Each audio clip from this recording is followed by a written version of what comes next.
How's everyone going? Good? Have you had a good week? Yeah? Some of us, I know Rob did. It was Rob's birthday yesterday. Getting younger. Hey, it was my birthday last week, Saturday, and I had such an awesome day filled with lots of love and appreciation and just people in my life.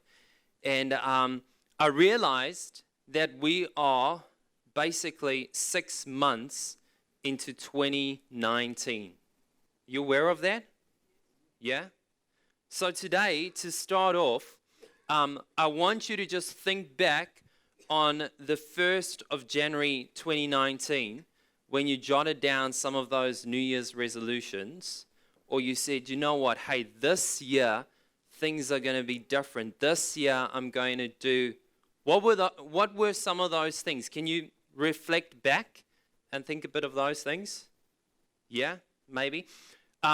We're in day, I wrote it down, 166 days into 2019. All right. Are there people who write New Year's resolutions down? Yeah? One hand. No one does. Why? Because we suck at it? Yeah? Okay. But surely, like there would have been, even if you didn't write it down, there would have been some desires or some like expectations that, man, I hope this year, I hope 2019, I hope it's going to be like this, right? Some way, some area of your life. So I want to ask you this question then. So how's 2019 going? All right? How's it going? I felt like last week on my birthday, I sat and I thought, man, I'm 35 years old now. Didn't think I'd ever get there. And I just took a moment to reflect and think about life. And last week, Nate spoke about resting. So I thought like today, to start church off, I want us to just stop, all right, completely stop. And I want us to do some reflection time, all right? Some actually self-awareness time, some time where you can just think about where you are currently in your life, all right? And the way I want us to do that is I want you to actually pull out your phone, all right? I'm giving you this opportunity to pull out your phone, all right, in church. Don't go on Instagram, all right? Just pull it out. Go to your notes section. And in your notes section or in some place where you can write something out, I want you to give yourself a number. And here's a rating, all right? I want you to give yourself a number between boo-hoo and what? Okay, let's try that again. Between boo-hoo and? Okay. How's life going? 2019. Put yourself, 1 being, you know, like you're in a bit of despair, and 10 being like, man, life couldn't get any better. Give yourself a number and write it on your phone. It's only for you. I'm not going to ask you to shout out your number or to show me it. All right? And now what I want you to do is, if you've thought a bit about that, I want you to think, are you happy with that number? Are you content with where that number is? Yeah. Are you good with that? Now I want us to go to the next slide. And I want you to think a bit in the context of a specific area in your life, in the area of health, all right? It could be your physical health, your fitness, your mental health. Give yourself a number. Boo-hoo, woo-hoo. What number would you give yourself today? Where do you feel your health is at? If I had to rate myself on this one, I'll just share with you. I'd give myself a 5, all right?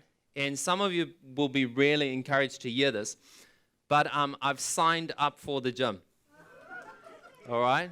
That is the honest truth. I can show you the paperwork, all right? I did that a couple of weeks ago, and I'll only give myself a 5 because I haven't gone yet, all right? But I signed up. The money's going out of my bank account, all right? Give yourself a number. Where do you think you fit in? Okay, how about in this area of life? Family. How about in your family context? Is it boo-hoo? Is it woo-hoo? I don't know your context in your family and the dynamics of your family, but give yourself any number, how you think that's going. And how about in the area of relationships? That could be in the context of relationships with your colleagues. It could be relationships with your loved ones. It could be that, whoever that is, how do you feel relationships are going? Maybe you're thinking of someone right now and it's woohoo, or maybe it's even minus boohoo. I don't know. Give yourself a number, all right? Are you content with that number? Do you wish you could maybe just change that number or actually grow and move up the scale to a 10 or even further up? I've only gone to 10 today. How about in the area of your finances? How's the finances going? How's that looking? 2019, maybe you had some expectations for this year. You set some saving goals, you set some dreams, or just the credit card took over. I don't know. Write down what number you'd give yourself today between boohoo and woohoo in your finances. And then, how about in this area of your emotions? All right? Your emotions. How do you feel your emotions? How well are you handling your emotions? Coping with your anger or, whatever it is, your happiness, whatever. Jot down between 1 and 10 where you feel that's at.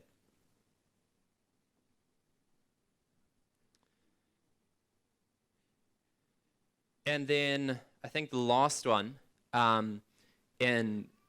is faith. And at Gracegate, we value faith, and sort of our heart is that people will grow in their relationship with Jesus Christ. So sort of in your faith, and even if you don't have any context to faith or you care about faith at all, don't worry about it. But if you do, where would you put, your number in the context of faith? Is it boohoo? Is it woohoo? Give yourself a number where you think that would be at. And once you've done this, then ask the question, because this is what I did last week, is asking myself this question like, am I content with where this number is at? Am I happy with where it's at? And I don't know about you, and you may be content with your number that you've jotted down, but for me, in every single area of my life, I felt like, actually, no, I would actually want to be one step closer. Is that similar to some of you? Like you actually want to go up on the scale, even maybe way past woohoo. Because I think there's something inside of us that actually wants us to actually grow, to actually not stay where we are, but actually grow in any aspect and area of our life. At Gracegate, if it's your first time here today, we've got some core values that we hold dearly, and one of them is this core value of belonging, that you're actually so valued in this space. We care about you. You don't have to believe anything about God to actually belong here. But the second core value that we have is this core value of discovery, and I loved the way Ben and the video sort of introduced it this morning. If you were late, make sure you're not late next week. But we had an awesome opener that just unpacked this value of discovering, how it's in us. And at Gracegate, we value discovering. We value discovering more about ourselves and where we are in this journey of life, and also more about God and who God is, and also how those two sort of fit together. And that's something we value really highly here. And we believe that all of us actually can learn from each other. We can learn from you if you believe in God or if you don't believe in God. We can learn from young people. We can learn from old people. no one knows it all. And that's a huge core value that we have here. And our other one that we have is just this concept of we value engaging, that actually, hey, be a part of this journey, be a team player, come and contribute to make a difference in our community. But over the next couple of weeks, we're going to be speaking about this core value sort of discovering, because I feel all of us at some point in our life, even if you're not at that place today or in some area of our life, we actually want to be growing in this scale. And my hope and my heart is that we're actually growing this relationship. Shaw did a great picture of this. There's me over there, and there's Jesus, all right? That actually, my hope is that I actually can grow in my relationship with Jesus Christ, or I can actually take my next steps in following Jesus so that I'm even growing closer to Him daily. And our hope, and this is not a catch, so I'm just going to put it out there, but that's our hope.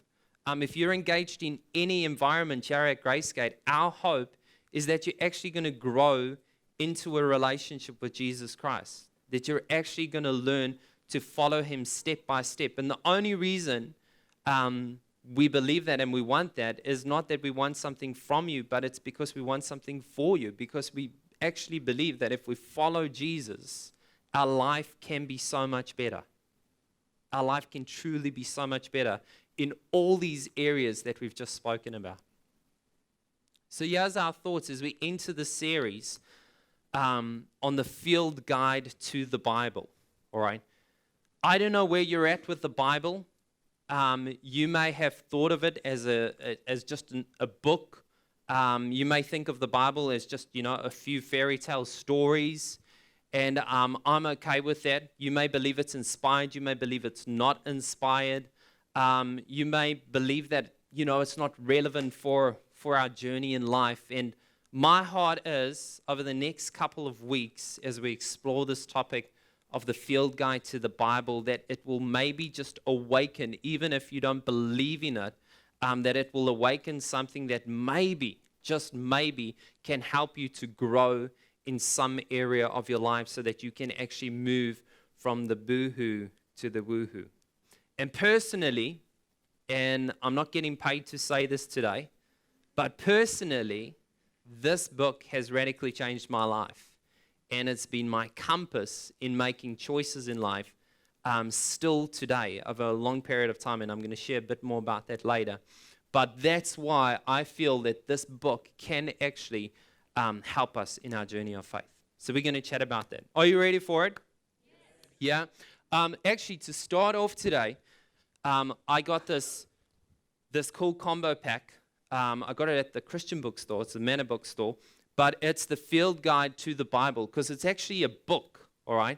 But it comes with this combo with a Bible as well. And I thought I'll just give it to anyone who wants it today. So, okay, Shannon, there you go. All right. So the Bible Society is an organization here in New Zealand who actually drafted this book up. So the whole series is about this book. And it's just trying to intro what the Bible is. And so if you would actually like that book, best place to go is Manor Bookstores, or you can just come and chat to me, or come and chat to us at the Next Steps booth after this program. We will try and maybe organize you one, because I feel it's going to be so helpful in navigating life and moving forward in life. All right. So let's start off with what is the Bible. All right. Can I just get a hand? Who has never heard of the Bible before? All right, it's okay. No, everyone's sort of heard about this book, all right? And what is the Bible? The Bible is just this collection of ancient writings that tells the unfolding story of God's relationship with humanity. And just to summarize, I would say it isn't just a book. I think that devalues what the Bible is. It's actually more than a book, and I'm going to try and unpack that with you today, but it's actually a set of ancient documents, all right, that is written by normal human beings, and it spans over a period of about 1,500 years. So when the Bible was written, it was written over a period of about 1,500 years. And it dates back from today, probably about 3,000 years ago, when actually the first authors started to jot down some of the recordings that we find in the Bible. It's written by about 40 different authors who lived over this period of 1,500 years. It's written in 3 different languages. Anybody know what those languages are? Yeah, Hebrew, Greek, and Aramaic, okay? So it wasn't even written in English, all right? So the Bible has been written in 3 different languages. The original documents, the original writings were written in 3 different languages, and over the years it's been translated, and that's why today we can pick up our Bible, and it's actually in our own language. It's been translated in so many different languages.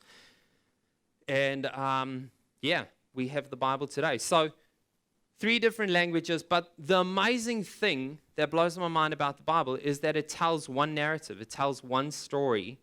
And I know many Christians can mess this up, and I know many Christians have messed this up, where we actually misinterpret what the Bible is truly trying to communicate, but it actually just navigates through one story, all right? And I jotted one more thing down here, and this is the part that I feel is so relevant, is that it actually still speaks into my life today. It's amazing that actually these books that are in here actually have relevance to our life today. So all these words that have actually been communicated and jotted down thousands of years ago actually still play a significant part in the way some of us navigate our lives today. So that's pretty much, what the Bible is. And the Bible, if you've never opened it, it's actually a compilation of 66 books. And I'll try and show you quickly. I jotted all of them down. I don't want to bore you guys with information that most of you might already know. But I just want to try and remind you that the Bible is actually split up into 2 sections. So this section over here, if you can see that, is a massive big section. It's called the Old Testament, and it consists of 39 books, all right? This was the Hebrew scriptures, all right? And the second half over here is the New Testament, and it consists of 27 books, all right? This small section over here. So this small section over here is actually, if you had to start reading the Bible and you started here, you'd actually start reading about Jesus and his birth, and when Jesus lived on this earth, how he sort of, did miracles, as well as his death and resurrection. That is all in the New Testament of this book. And then the other section is all sort of from the start of the world, all through sort of the Israel nation and their whole journey. All right. So does that make sense? Yeah. I just jotted all these books down so we can sort of just understand something as we start off and we ask, what is the Bible? I jotted these things down because I think this is helpful in understanding that it's not just a book. And sometimes when we say it's just a book, we're actually losing a lot of actually the value of the Bible. So it's actually a number of books, 66 altogether, different letters, different poems. And this is how it starts. In the Old Testament, they call it the Torah or the law. And these are the first 5 books: Genesis, Exodus, Leviticus, Numbers. And who'd like to try that one? Deuteronomy, you guys know it already. Who were they written by? Anyone know? So, scholars say that probably Moses wrote these first 5 books, or at least some sections of it. And so those are the first 5 books. Then we go to some of the history books. That's Joshua, Judges, Ruth, 1st and 2nd Samuel, 1st and 2nd Kings. These are all different books written by all different people. And this is some of the history that actually happened during the time of Israel and the nation of Israel, when the judges and the kings were actually ruling at that time. There's 1st and 2nd Chronicles, there's Ezra, there's Nehemiah, there's Esther. It goes on. And these are some of the books called sort of the wisdom books, all right? It's a book of Job. Job was someone who went through crazy tragedy, calamity in his life, cursed God like you can't believe, and try to figure out, hey, God, why is this all happening to me? I think it's so similar to many of our situations today. And Psalms is a lot of poems, a lot of songs that King David actually wrote, a lot of them. Proverbs is a compilation of, and if you're actually starting to read the Bible, I'd actually recommend Proverbs to be a good start. Just some gems of wisdom that we can apply to our life. Ecclesiastes, Songs of Songs. Now, if you want to know anything about dating or relationships and sex life, go to Songs of Solomon, all right? It's all in there, and I'm just being real honest. That is the book that you can read up, what God's communicating in that book. So those are the wisdom books. Then we get to the major prophets, and they call these the major prophets because in the Bible, they're actually a lot longer than some of the minor prophets. And these were the guys, if you don't know what a prophet is, who actually God actually called and said, hey, I want to use you to communicate a message to my people. And so he'd use these guys as sort of the messenger. And often it would be a lot of, hey, actually, you're not navigating through life well, and not everything's going to happen well in your life. So they'd have to come and communicate pretty much bad news to the people. So this was Isaiah, Jeremiah. Lamentations is a book that Jeremiah wrote, all about if you struggle with grief, it would be a great book to actually get into and sort of see the journey of grief and how to navigate around that in the context of faith. And then there's Ezekiel, Daniel. We did a whole series on Daniel earlier this year. And then we get to the minor prophets. That's Amos, Hosea, Jonah. We've done a series, I think, or some context of Jonah's life. Micah, Joel, Nahum, Habakkuk, Zephaniah, Haggai, Zechariah, Obadiah, and Malachi, if you're in America, or Malachi, I guess, all right? So this, I just want to share with you, this may be all boring, but actually I just wanted to try and share this to give you some context that the Bible isn't just a book, but it's a compilation of many different books and literature that has been written over a long period of time.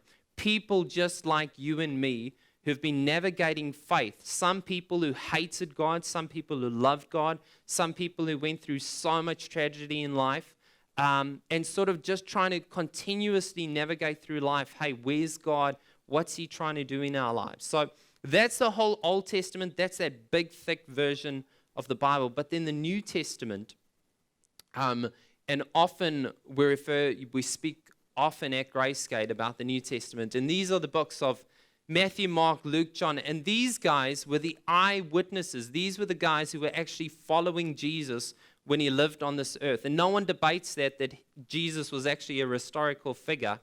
A lot of people debate that he was actually the Messiah or that he was God. But no one actually debates that Jesus actually existed. And so these are the first four books. They call them the Gospels or the Good News. And these, Matthew, Mark, Luke, and John, were actually eyewitnesses who actually followed Jesus around, and they recorded his story, all right? So these books that they've written are actually their accounts of what they saw while they were following Jesus, or what they had learned. And Acts is just another book that's sort of the start of the church. The reason we're here today all dates back about 2,000 years ago to Acts and where the church actually started. And the church didn't start as a building, but it started as a people who were actually making a difference in the world, and who had actually, it started from this event where they saw, hey, that Jesus actually lived, he died, he rose again, and hey, we're actually going to go and tell everyone about this. So that's where that all started, Acts. And then we get to Paul. If you don't know Paul, Paul was the guy who previously was known as Saul. Saul hated Christians, all right? If you hate Christians, you would be best friends with Saul, all right? He hated Christians, didn't like them, probably thought they were a bunch of hypocrites, which often we can be. And at that time, Paul has a radical change in his life. He's actually persecuting Christians. It's his job to actually take them out. He has an encounter where he actually sees and meets Jesus, understands more about Jesus, and he becomes a fully devoted follower of Jesus. He grows in his relationship with God. And he becomes actually if we had to call it, the guy who wrote probably the most letters or books in the Bible to encourage different churches to continue to pursue in their faith with Jesus. So these are some of the letters that he wrote to different churches. There's Romans, 1st and 2nd Corinthians, Galatians, Ephesians, Philippians, Colossians, 1st and 2nd Thessalonians. So these were all letters that Paul had written and to actually send to them and encourage them. And a couple of weeks ago, Walter shared about the letter in Philippians where Paul was actually in prison at the time when he was writing this letter, and he was actually encouraging people to continue to look up that God is for them.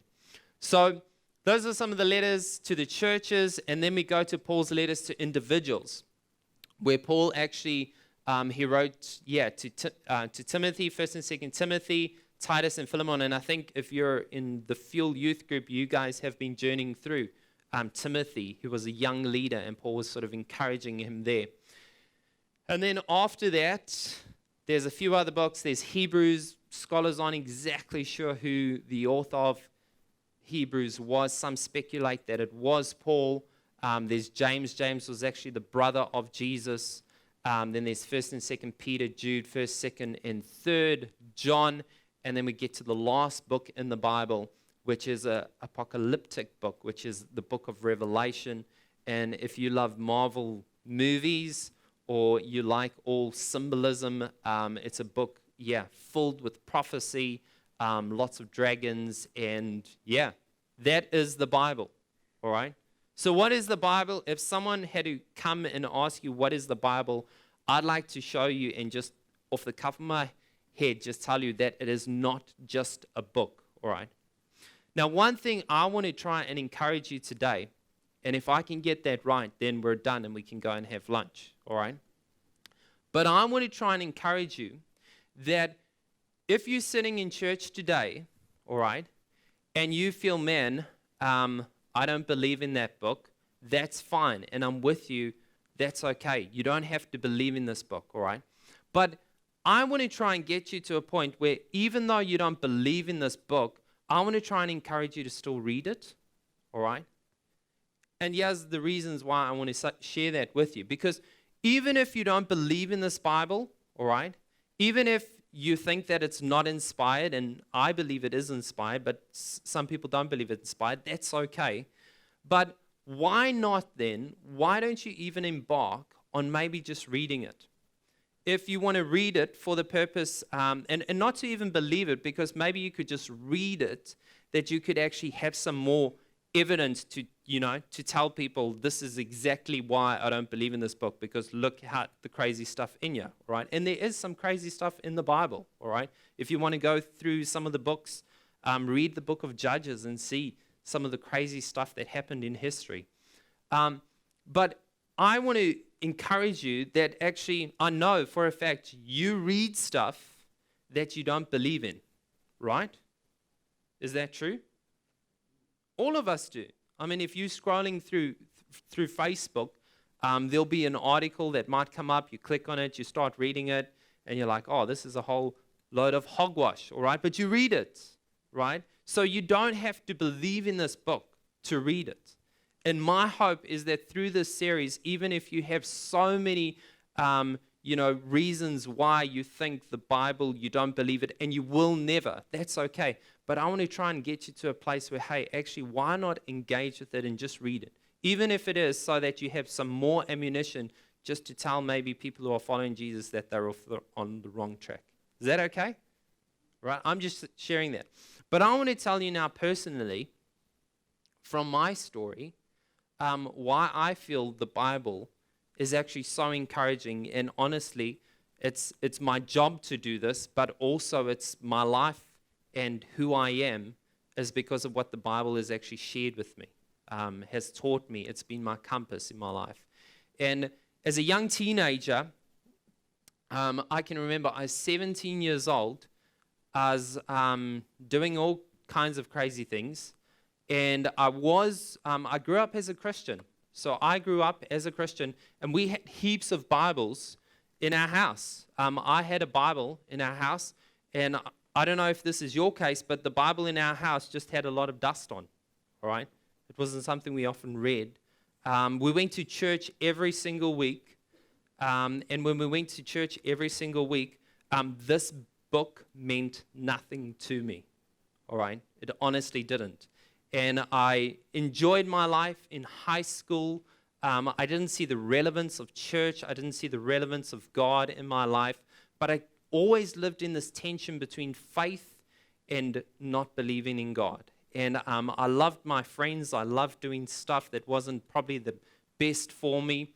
But this had no significance for me until I went on this youth camp. And if you're not going to field camp, this may be a reason why you should go to field camp. But I went on this youth camp. It was a youth festival. I was 17 years old. The reason I went is because there were hundreds of youth from all around South Africa who went to this camp, and I know that there were going to be a lot of girls there, all right? So that's why I went, and went on this with no purpose to actually find God or discover faith or grow in my faith journey. And you could do one of two things, all right? You could be part of the cool crew who just hung out outside because every day, this was a camp for 7 days, and every day in the morning and in the evening, they'd have sessions and they'd get a pastor who'd speak from the Bible. But you could do one or two things. You could be a cool kid who could just stand outside, not going to those sessions and just skate on your skateboard or whatever. Or you could be the other person who was really wise, and you'd take those opportunities to sit next to pretty girls during the time when the pastor's speaking. So that's the option that I opted for. And I found it really valuable during those times. But something significantly happened to me during those times. There was a pastor, his name is Lich Litchfield, and he started just sharing stories from the Bible. He started just unpacking what the Bible was all about. And I can remember just him, I was like, man, that makes so much sense. That has so much relevance to my life. Like, how is this making so much sense? I had no desire to actually growing my faith journey. I had no desire to actually get into the Bible and read it at all. But through his story, something happened inside of me that said, man, this does sound really valuable. And he'd speak every morning and every evening from the Bible. And I can remember something that stood out about this pastor to me was that he said, hey, for the next 7 days while I'm here, I'm going to be speaking in the morning and in the evening. But throughout the rest of the day, I'm going to have half an hour slots where you can just go and write your name on a piece of paper and you can come and just chat to me, all right? Just come and chat to me. I had no desire to do that, but for some stupid reason, I went and did that, all right? And I went and I sat with this pastor at some point during the camp, and I just chatted to him. And it was such a normal conversation. He wasn't weird or anything. He was just a normal guy, all right? I know, some of you think pastors are weird, all right? But I sat and I chatted to him, and he said, hey, almost like, hey, where's your faith journey? Where are you on a scale? Where would you like to be, Wes?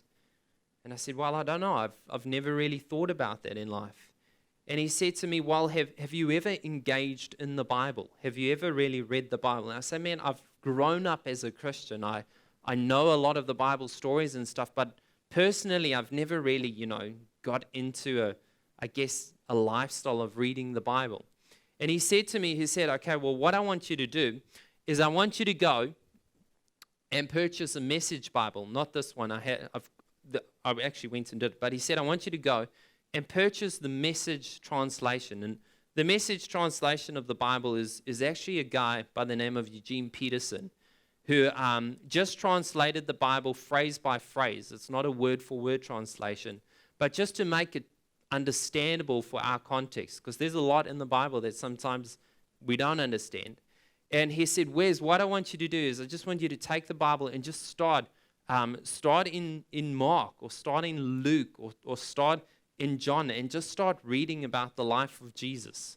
And he said, this, I'm telling you, will significantly change your life. And we had our half an hour chat, and I went and I left. After the camp, I actually went and bought a Bible, and I got the Eugene Peterson translation of the Bible. But guess what? I never read it. Spot on. I never read it. I bought it, never read it. A whole year passed, and I still hadn't read the Bible. And I know some of us are sitting in church today who have heaps of Bibles at home and aren't reading it. But I know that the Bible can actually inspire us and help us grow in our faith journey. I don't believe it's the only way that we can grow in our relationship with God, because there was a season in life's history where they didn't even have a Bible and they grew in their relationship with God. But I do believe it is an important way that we can grow in our faith journey. But a year later, I joined this youth group after high school, going to this group for all the wrong reasons. It was a gap year. And as I joined this group, one of the things that they did is they sent us into the bush, into South Africa, every single morning for about 6 weeks. And I think it was, we started about 6 o'clock in the morning, and we'd come back at about 10 o'clock. But what they'd say to us is, hey, what I want you to do is I want you to go and find a quiet spot in the bush somewhere. And we were in the Drakensberg Mountains. If you've been to South Africa, it's one of the most stunning places. There's lots of mountains and waterfalls, and pretty much looks as awesome as the stage. But then pretty much what they say is, I want you to just take your Bible, and I want you to just read this passage. They'd give us a passage that they want us to read. For 4 hours, they would give us a passage about this big to read, all right? Which is kind of crazy, right? So guess what we would do? Probably for the first bit, which I took my Bible, and we were all alone. We weren't allowed to see each other as well, and we'd sit there, and I'd read through my passage real quick, and for the rest of the time, I'd just take a nap. All right, 10 o'clock would come, and we'd go back. But as the days passed, I found myself flicking through the pages a bit more, and not just maybe reading the short passage, but just reading a bit more. And every time we'd come back and we'd sit in a group, and we'd actually just share, like, hey, what did you read? What do you think it was about? And we'd start unpacking the Bible. And this was actually basically my starting point of where I started to engage with the Bible. And I saw, hey, actually, this is helping me grow in my relationship with Jesus Christ. So my encouragement and my challenge actually for all of us today is, in some way, I want to try and see if you would at least just try to open the Bible and just start navigating your way through and sort of reading and seeing that this Bible can actually have significant value in every single arena of your life. I've been through seasons of my life where I've taken my Bible, I've chucked it on the floor, I've cursed God. I've been like, God, how can this happen to my life if I'm following you? And I keep coming back to this book that's actually navigated my faith and grown my faith journey with who Jesus is and what he wants to do in and through my life. So over the next couple of weeks, we're going to do something real practical, because basically that's the reason we all come to church, is that we leave and actually there's something that we actually do, that there's a practical step that we do. And I want to encourage all of us, we're going to be doing this, a 21-day Bible challenge, all right? For some of us, a one-day Bible challenge is going to be tough, all right? 21 days is going to be even tougher. But I believe that if we could actually just try this, it could spark something new in our life, and it could move us up into the woohoo scale, all right? This is what we're going to do. So how we're going to do it is, first of all, get a Bible. So if you don't believe in the Bible, all right, and you don't have a Bible, you can still participate in this 21-day Bible challenge, all right? All you got to do is get a Bible. So if you have your phone, you can whip it out now. And if you don't have a Bible, I don't have my phone on me, but there's the YouVersion Bible app. How many have the YouVersion Bible app on their phone? All right, there's a number. If you don't have it, it's completely free, all right? Doesn't take any money from you. I don't think there's any offerings or tithe or anything on this app either, so it's completely free. I'm going to encourage you on this 21-day Bible app, download this Bible app onto your phone and actually put it, if you have an iPhone, I don't know, put it like on your front page. Put it on your page like, when you're just pulling your phone out and you're not doing anything and you find yourself on Facebook or Instagram, put it in that place so that wherever it is, you'll find yourself in the Bible. All right? So do that. If you want to download it, you can go to our Next Steps booth straight after this, and we'll give you the Wi-Fi password for Grayscape for good, that you can have it all the time, and you can download it. All right? So get yourself a Bible. If you don't have a Bible, we want to give you a Bible today. So if you don't have a Bible and you'd like a Bible, you'd like to start this challenge, we're going to give you a Bible. So just straight after the program, go to the Next Steps booth and we'll give you a Bible. So first up, get a Bible. Whatever you do, try and get a Bible. In the YouVersion Bible app, if we go to the next slide, I'll come to it later, but then also set a time and place. And Nate spoke a bit about this last week about, hey, actually trying to rest. And like, if we don't set a time and a place, I know we won't read the Bible, all right? We won't actually engage in it. So I want to encourage us, set a time and a place. If it is 30 seconds, all right, just set it in your schedule. If that's all you got, just 30 seconds, set it in, read that one verse for the day, all right? Whatever it is, if it's 5 minutes, I reckon that will be awesome. I reckon if you can give yourself 10 minutes, if you can give yourself 15 minutes, set that time. Actually put it in your, as an alarm on your phone. Set a time and a place pretty much where you can just be alone, where you're not going to be disturbed. Just set a time and a place where you can actually, dig into what the Bible is actually saying. And then after that, find a friend. So this is what we're going to do for the 21-day Bible challenge is I want you to actually find a friend. Find someone who's going to actually do this challenge with you. So they may be sitting next to you in church today. They may be a family friend. Whoever they are, find a friend. And before you leave today, if you don't have a friend, come and see me and I'll connect you with a friend, all right? Whoever that may be, all right? So find a friend so that we can actually hold each other accountable and actually share what we've been engaging in. And then, if you're on the Bible app as well, you can, which is like pretty cool, but it's almost like a social network as well. So you can connect with different friends. So that could be a way that you can connect with people. Anyway, move on to the next one. And then what I want to encourage us to do is to actually, for the 21-day Bible challenge, is actually read something, all right? So if you've set a time and a place, then I want you to actually read, all right? So spend maybe whatever the time is, just read. And a good place to start is in the Gospels that I shared, so it's in the second half of the Bible. Start maybe at Luke, or start at Mark, or start at John, or if it's in the Old Testament, start at Proverbs. It just gives some really great wisdom in how we can live our life. But if you don't like reading, and I know there's heaps of us in this audience today who don't like reading, maybe listen to it, all right? On the Bible app, you can just push play. If you're driving, just listen to it and see what, the stories are saying. Or even on the Bible app, you can actually watch, all right? You can watch stories of what the Bible is unpacking.